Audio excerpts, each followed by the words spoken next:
FreeSolo that we have been using since February of 24. This is the kitchen.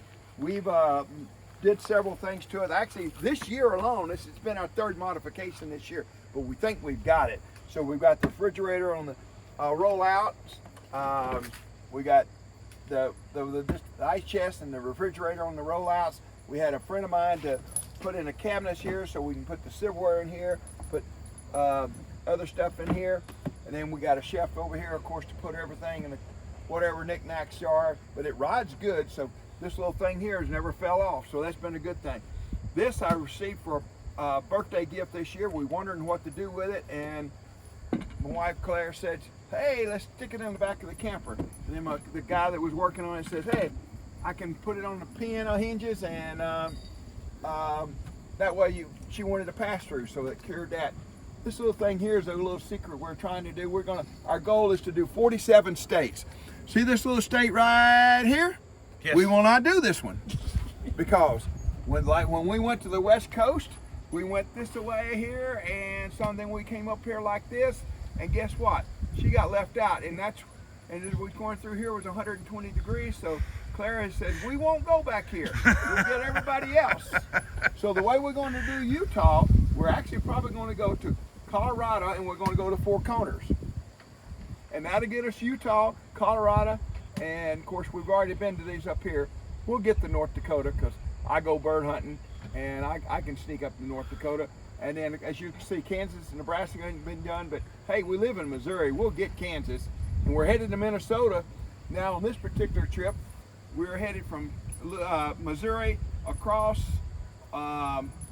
We got Virginia. We haven't done West Virginia yet. Then we're going to go up here, up to Maine, come back through here like this, and come over to Michigan, through Wisconsin, and end up in Minnesota on October the 3rd. You're hitting them all, but you're leaving out Hawaii, Alaska, and you're not going back to Nevada. That's right. Yeah, our goal is we will have 47 instead of 48. I love a good, solid goal. And why make it 50? You keep it realistic. That's right. So we won't do 50. I'd love to see that pass through because I know people would really like that. I know you got your crock pot and stuff, but the ability to serve the missus coffee in bed. Oh. I have this on my hiker trailer, but very nice. So just very practical, solid. You weren't using that space anyway. That's right. But what a great way to do it. Yeah. We got to get something strong enough that'll hold it. We just ain't found the right magnets yet to hold it tight. A washer and a magnet, a little hot glue or something, right? Yeah. Very cool. So the crock pot does a really good job now. So you have the fridge, which is nice for your food, but you still got the cooler for ice cold drinks. Amen. That's because the thing with a fridge, with a cooler, if you just have it, I guarantee you something's gonna get wet that you don't want wet. That's it. You got a hot dog floating around in there. I guarantee you're gonna have something float. And this refrigerator has been one of the best investments we made. Because it keeps stuff cold. Like right now it's 36 degrees. It usually runs about 34 degrees, which is cold enough for everything. That way it don't freeze. And so yeah, it's been great. Let's see. We did the kitchen. Sam hasn't touched the kitchen, believe it or not. But his other first. He's got his fingerprints on this side of the trailer. Yeah, he's got his fingerprints on this side. So we just had this port put through here. Phenomenal, a great idea because it just makes things a whole lot easier. The big old ugly box here, and he said, no.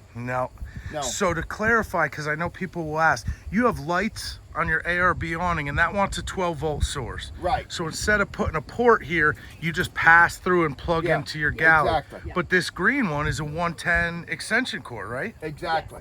So you're shutting the galley door, but you can still run your ice maker. Right, still run the ice maker, correct. Perfect. No, it very, very nice design, and I did a close-up on that. We did a video on creating these pass-throughs, but it's a great place to put it. Yes. And then, of course, we got the room. Sam did that last year. and we love it. Well, Modification to the door.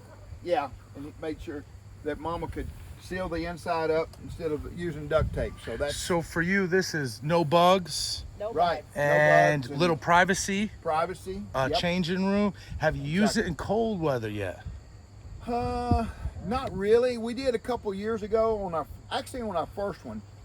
We did, and that's the reason we wanted to do the main reason to do the door is because she was using duct tape to try to duct tape it up here and everything. But with a little buddy heater, it works good. Little buddy heater, even And electric if you've got plug-in heater. electricity, Yeah. That small heater. We I got came a in here little ceramic yesterday heater. morning and she had it nice and toasty. Oh, good, you're using was it. very hot this Yeah. morning in there. Yeah. Oh, very cool. Now, one thing that caught my attention that I really like, not the canned corn, but Right. that little collapsible table. Yeah. What do you think about that? Love it. We don't use it a whole lot, but when you're going to be in camp for a couple, 3 days, it's ideal. So this Another is Sam idea. it an Amazon find? Yeah, Amazon. Well, I got LL that Bean. From LL LL It's I'll LL find a Bean, link yeah. for that because that's pretty slick. Yeah, that's pretty slick. Really, well, we added the toolbox, got away and put 2 10-gallon tanks. So there's one on each side. So far, I don't think I've used 10 gallons this year. So that's worked out really good. The only thing is when we took out the heater, I lost my quick connect. But these little tables like this work fantastic for the Blackstone. Now this Blackstone, we won't go on that subject, but it still works. This is I want to say maybe the third generation because this is aluminum instead of cast iron. Interesting. So which Now, makes it a whole lot now lighter. you don't have to go in detail, but we like to hear the deets. So, are you giving this a thumbs down? Thumbs down. Thumbs down on the Blackstone third gen. Because all the little screws have vibrated out of it. Every screw in it has vibrated out, including the screws that holds the handles on. All right, so if somebody watches the channel has a good recommendation, everyone loves these flat top cookers, but they got to be able to hold up. Yeah, You liking the jacky up? yeah. This has been a phenomenal idea, except you want to make sure your handle sticks to this away instead of into your toolbox because otherwise you make a donation of skin to it. I did that on this particular trip.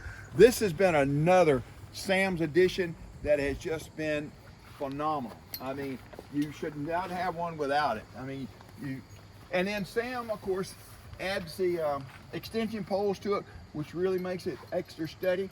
Plus, these little rods that he runs across the top, which gives it a bow so that the rain will roll out and roll off, and that really makes it handy. Plus, this is your changing room. We probably won't ever have a shower, but it's a changing room and it works out really good. So we've covered this on the channel before, but yeah, this is becoming a really hot modification because you have like a vestibule. You know, you have an Right. entrance, and his additions to this have made it weatherproof. It can handle wind, the peak roof. You Right. can leave it out, but you Right. just have a little space getting in and out of your teardrop to kick your shoes off. And Oh and yeah, it's been a lifesaver. very cool. Something I still haven't done to mine, but I've never heard somebody disappointed No, about I it. don't think there's any reason to be disappointed for that because, and then of course, you know, it makes it handy for changing room or a restroom. Absolutely. So I noticed as we cut through, you do have 2 100-watt SIGs panels. They're BougeRV SIGs. You have a lithium battery, so you must be into some boondocking. Oh yeah, well, that definitely. This is again is the Sam edition that we did this year. It's worked out great, except that again, and Brian will tell you that be careful of the heat if you're going to be in hot weather with your battery. We thought we had cooked our battery because of the black, and but it worked out. So you want to be careful. Either go, I guess, silver, or make sure when we get home we're going to add something to it to reflect the heat off of it instead of absorb the heat, because we all know black That's absorbs it. heat. And we could do a breakout video on this. You guys might have seen what I did with my hiker, but sometimes you can work with magnets and just put a piece of removable Reflex Tech that Yeah. snaps on. Some people change the color of the box. This matte black is gonna get hot, but we're not talking in the 80s and 90s. We're talking about, you had a trouble, it was 115 degrees outside. Yeah, we went through the desert and it was 120 degrees. 120 degrees Fahrenheit. That's going to shut a lithium battery off inside a box, because the box itself is probably 150. Oh yeah. So a little bit of reflex tech, and sometimes passive vents. You can cut some vents that open and close and allow it to bleed out the back, get some air moving through it when we're driving. But that's the only issue you had? Yep, that's it. Other than that, you're off to the Yeah, races. I mean, you know, we do nothing but boondocking as a whole. I mean, we just pull in to a rest area and we don't have to worry about anything. Very cool. So, one of my favorites, I'm seeing them everywhere. You guys went with 2 e-bikes. I see one with a step through, and they're both collapsible. What's your experience been with these electric e-bikes? It's been fantastic. It's been really a good addition to the whole, because even when you go to the campground, like the bathhouse is a little ways. I have my leg, I don't like walking very far, and Claire has a problem with lungs, and so the e-bikes, we got them just so we could go to the bathhouse was the start of it. But now we've added an addition. As of yesterday, we've added the little box so that Watson can go with us wherever we go. So you're riding with Watson. We're riding with Watson. Now, one of the things I've been telling people is I'm seeing this a lot, and what it is like the downscale version of the folks with the big RVs hauling with a motorcycle, and they park the RV and they can motorcycle to town. Well, Teardrop folks, we're doing this with e-bikes. Exactly. We just took a 3-mile, hike here. We just got back. And they're good for about 20 miles. Sure. And they can be a grocery getter, or just going to check out the rest of the park, or going down and going over to the convenience store or whatever. Yeah. So one last thing that I noticed, I see the Buc-ee stickers, I saw Buc-ee's hats, I saw Buc-ee's shirts. Are you becoming a Buc-ee's enthusiast? Yes. As a matter of fact, that's another one of our goals. Like you said, the goal is to 47 states. And how many Buc-ee's are there? I think it was 47. I think there's 47 Buc-ee's. So our next goal, when we get back, we'll figure it out, is to go to all Buc-ee's, including this trip. We're going out of our way to go to Florence, South Carolina, to get the Buc-ee's. We just got to figure out what item we're going to get from each Buc-ee's. That's what I was just going to ask you. Is it a chopped brisket sandwich? We want something to probably go with it, that we may get a sticker that'll go with a camper or something other that will label the city. We haven't decided. For someone, I am not a fluent Buc-ee's person yet. I'm finding out that everyone eventually becomes one. We're not sponsored by Buc-ee's here either. No. What's one thing that somebody should eat when they stop at a Buc-ee's? The brisket sandwich or blueberry scones. the blueberry scone. Blueberry scones and a brisket sandwich. Get enough for breakfast while we're on the road. So we're having a blast here. I think all of us are in agreement with these beautiful sites. Get yourself to one of these Teardrop rallies. You learn so much, you meet great people, you pick up some different mods and figure out what you want to do for the next one. But your road trip sounds amazing. I hope that you're able to get to all those Buc-ee's. All right. And 47 states. Yes, we're going to get her. We'll get her done. So thank you guys so much for watching. Thank you. Thank you.